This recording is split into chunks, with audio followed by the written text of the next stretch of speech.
the third four-time winner of the Indianapolis 500, winning the Diamond Jubilee Edition, the 75th running of this great speed classic. Rick Mears has won the Indianapolis 500-mile race. I would have that as my ringtone.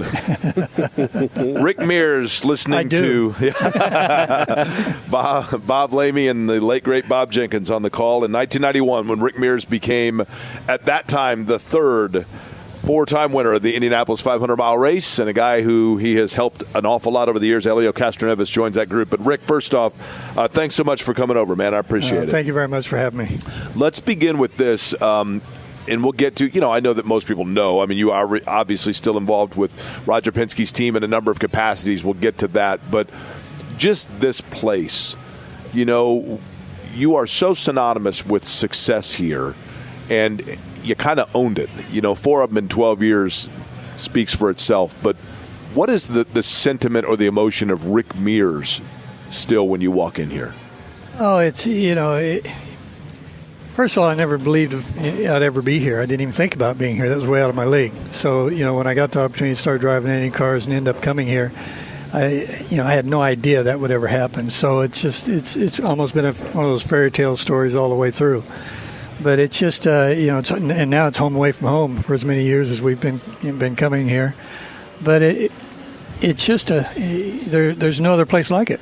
It's really hard to explain, and yeah, it's like with Roger back, when he owned Michigan and 2 or 3 racetracks that he owned, and we'd go around and go to those, his home tracks, and they did nothing for him like this place did when he came through the gate here. And there's just something about this place that, that gets you going. So did you know when you were driving for him, maybe it was implied more than openly stated, but that this was the granddaddy, in fact, and that everything needed to be buttoned down for this place more than anywhere else? Well, yeah, I knew that pretty much coming in. And first of all, when I got the opportunity to drive for him, my first thought was, oh man, there's no more excuses. Right. No. I've got to put the numbers on the board now. But yeah, I mean, it was already known this is a Super Bowl. This is the one we grew up. And the old saying was, you work all year to get back to this race, and everything you work toward is directed. Anything you can do to help make this event better when you get back to it the following year. It's the one everybody wants. So, but and that's where I was just so fortunate with Roger and the way he loved this place. And what it meant to him, and always getting me the tools I needed. That's like qualifying here. It's one of the highest pressure pack things you ever do. And you told me you loved it. I did, yeah, I do. And because of that pressure, and because it's so difficult, and that's what makes it, more enjoyable and more satisfying if you do well. But mainly if you're in the hunt for the pole or front row, something like that, that's when the pressure's on. If not, then you can say, okay, I need to get it, good 4 laps in, put it in the show, and look toward the race and go on. But if you're with a shot at the pole, front row, then the pressure's there. Well, this Team Penske always gave me the tools needed to put me in the hunt. So I never ran here without the pressure. Right. It was constant. But that is really what makes this place, that kind of thing. 4-time Indy 500 champion Rick Mears is our guest. Rick, for your 4 Indy 500 wins, 3 of them you won the pole. Where does the mentality change for a driver having won the pole versus not going into this race? And at what point does the brain shift from, okay, qualifying's done, now it's time to focus on the task at hand? Yeah, there was, to me, I just looked at 2 races. I want to win both of them. So I worked, and a lot of times in the early years especially, I probably worked too hard toward the qualifying and not enough for the race setup, and we'd be okay in qualifying. Then the race starting 10 laps into the race, I'm yelling, I'm loose, we got to fix it, because I didn't work hard enough, because I was always focused on the qualifying to begin with. But, I learned later on to separate those a little bit more. But once you get through the qualifying, then it's, and qualifying to me was always kind of a payback to the team for all the hard work they do. I loved seeing the smiles on their faces after we laid down some good laps and came in, Yeah. That was always very gratifying. But it just, I wanted to win that race, but then also safety-wise too, there was another factor. If there's a problem in turn 1 on the start, if I'm on the front row, more than likely I'll miss it, unless I caused it. And if I caused it, I deserve to be in it anyway, right? But it's just, we're racers, and that's all you want to do is finish up front, no matter what you're in. But you do have to. But in the race, I always felt like, okay, I've got some time to breathe here, and I always spent the first half getting to the second half, and working with the team and what the track conditions were, because they were always different every day, And so we started working. I always watched the other guys and started trying to see who was going to be the biggest competitor at the end of the race that I was going to have to deal with. And to have that shootout, so to speak. And of the 4 wins, that only happened one time. It only boiled down to that one time. Pretty big one, though, right? Yeah. And it was with it was Michael the most fun in 91, yeah, right? And it was the most gratifying because of that. And what's interesting about that is in that 91 race, seemingly in the last dash, your car came to you and Michael's seemed to go away, if you will. And I think that I wasn't in the car, obviously, Rick, but it would seem as though you had saved it for the right spot. But how difficult is that for the first 80% to know to not push it so that it's good to go? To me, it wasn't difficult. It's just common sense kind of feeling to me. I don't want him to know what I have. Right. Until it's too late for him to make any more changes after the last stop. And that's basically what we did there, because even after the race was over, the first comments Michael made was, I don't know where he got all that speed. I haven't seen that speed all day. Well, no, I didn't show him, and it was for a reason. But, like him or whoever it would have been that I'd be watching like that, he had a pretty good little understeer in the car, which is a more solid way to drive it. But it's not the fastest, but it's I'm sorry, go ahead. No, did you work with Sam Hornish as well? Because I know Elio, obviously, but Sam Hornish, it jogged my mind right there, Rick, because when I remember Marco Andretti in 06 getting out of the car and saying, where did the speed come from? And so right then I'm thinking, I wonder if it's because Sam Hornish got the trick from Rick Mears. It's because you hadn't seen it all day. I don't know if he was really planning it that way, but he was a smart racer, and I'm sure he kept a little up his sleeve when he needed to, and because that was, if I'd have shown that speed before the last stop, he'd have taken that push out, or he'd have tried to make a change at the last stop and put a little more front wing in it, and make the car a little quicker, which then would have been more difficult for me. But as long as I know if I was in his shoes and I had everybody covered with that balance, I wouldn't risk in the last pit stop to make a change, because you might tip it over and get loose and be worse. So as long as he thought he had everybody handled, he wasn't going to risk making the change. And then after that last stop, now it's time to go. I wanted to share with our listeners, Rick Mears is our guest, the 4-time winner of the Indianapolis 500. Practice will get underway here, by the way, about 1 o'clock. And I know you've got responsibilities, and I want to go over that with you. But a couple of years ago, we were in Toronto. I wouldn't expect you to remember this, but you were spotting, I believe, for Elio at the time. And I was up with all the spotters in Toronto, and I'm calling the race, and there was a rain delay. So a couple of the spotters said, hey, Jake, start doing trivia for everybody to pass the time. So I asked this trivia question, and I said, who are the only 2 drivers to win the Indy 500 in 3 decades? And immediately one of them comes up with Bobby Unser, which is right. And they're throwing out every name possible to try to think of the other, which was you, and you're just standing there. And eventually I said, does anybody want to ask Rick Mears for a hint here? And you had this almost uncomfortable look on your face, and I think your wording was, I don't think it's my job to say, or I'm not eligible to give the answer because it was you. And that's when I had this epiphany, Rick Mears, that I've always wanted to ask you. Why have you seemingly been so shy about pushing out your own chest of your accomplishment here? Because it's remarkable what you did, but yet Rick Mears seems to be the last one to tell people about it. I don't know. I think it's probably in from my parents and my upbringing. I'm not wild about cockiness or whatever. I don't necessarily like the look of it. And I think in today's world, they mix that up with desire a little bit too much. I like to see that desire in an athlete or whatever, and sometimes I think it's kind of the other way. To me, it's I don't know. I'm just uncomfortable with it. I don't like tooting my own horn. The old saying, let's just put the numbers on the board. Let those do the talking. That's just kind of the way I always looked at it. And I guess that's partially why, for those that have gotten your autograph before, you always sign it with thanks. Where did that start? With the first autograph I ever had, that I was ever asked for. And it was out in a desert race, and a young kid come up and, hey, can I have your autograph? And it's the first time I'd ever been asked, right? And my first thought was, well, thank you for asking. And I appreciated him asking me for it. And so when I signed it, I just put thanks on it, just thanking him for asking. And it just stuck. That's where it came from. It's pretty cool. Yeah, pretty darn awesome. Cool, right? Yeah. I mean, and I always thought it just showed that same humility, right? And again, I think that comes from the parents, mom and dad and your upbringing and that kind of thing. So it's just all part of it. Do you remember a point when this place and this spectacle of racing slowed down for you? And does it vary for drivers how long it takes or how many entrants here it takes for the Speedway to slow down, or does it ever? It never really does. I mean, when I want it to slow down, it's when I get in the car. And that's when I can slow it down. Everything else is just, it keeps going. I was talking to somebody this morning about that. This place, the month of May, would come in, and it's fairly calm and quiet the first day, especially when we were running all month, a long time ago. And then every day it was just a slow gain, a gradual gain, get more and more intense, more and more going on. And then by race day, it's just, it's typical Indy and everything's going crazy.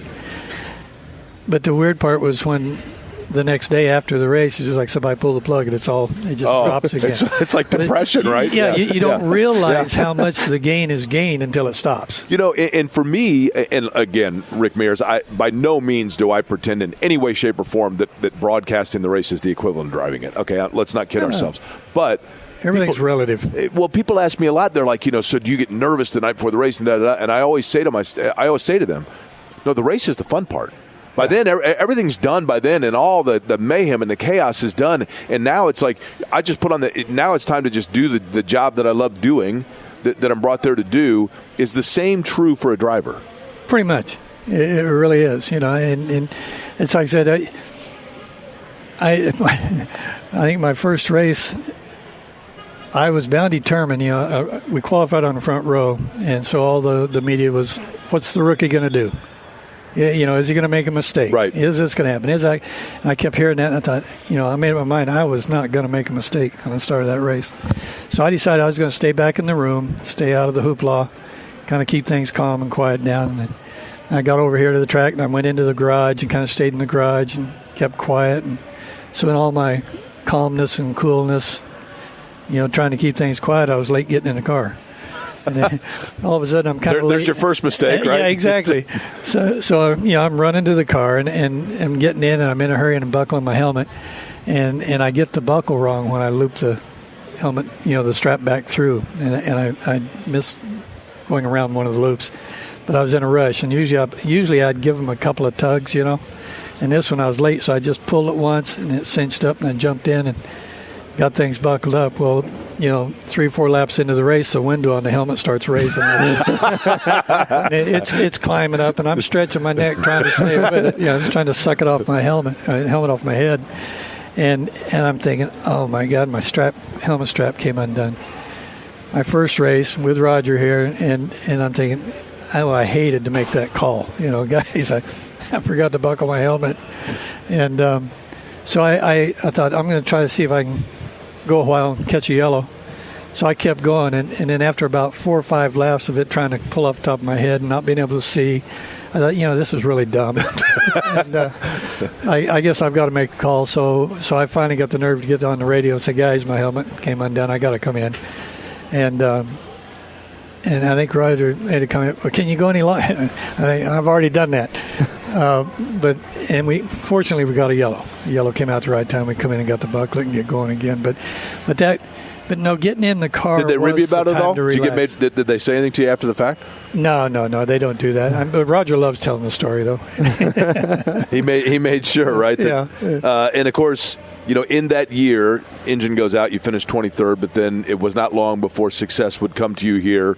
The one race that so many talk about, including myself, and I don't know that I've ever asked you this, is the 82 finish. You know, when Gordon Johncock wins and you're tracking him literally nearly, 10 laps out, second a lap, and you're chasing him down.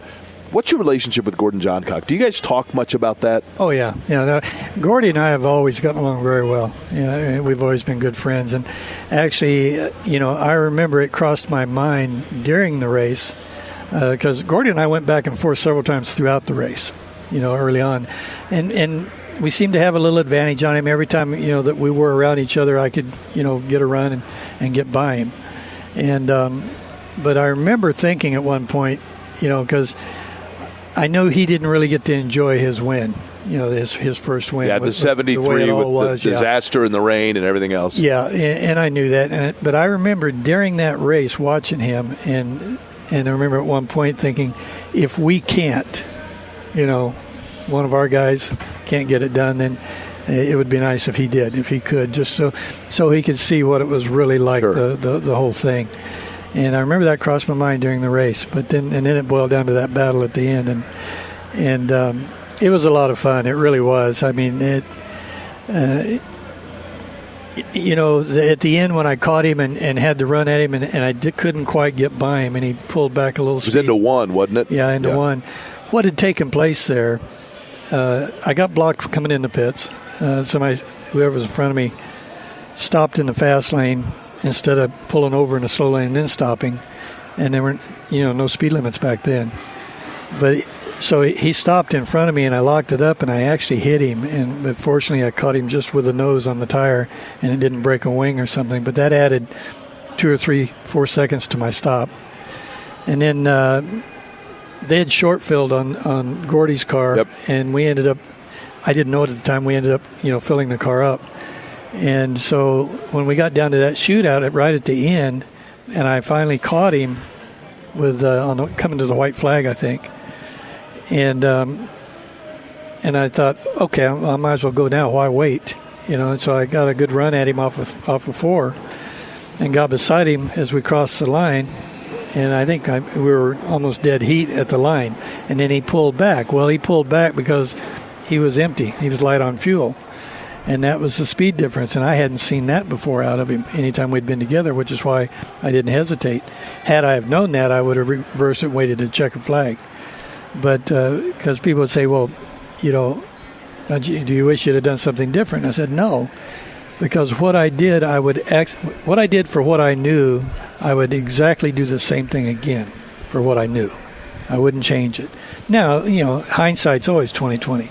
Yes, I would change it now after what I know and what I learned, But you are now working for Roger Penske. You have been, since your retirement. You've been in various capacities. Obviously, we know about the things that have gone on. Here they are in the front row, sweeping the front row, first time since '88 for the team, which is an incredible accomplishment. But it's obviously been a couple of weeks of controversy coming off of the push to pass investigation and Joseph Newgarden and Scott McLaughlin losing points.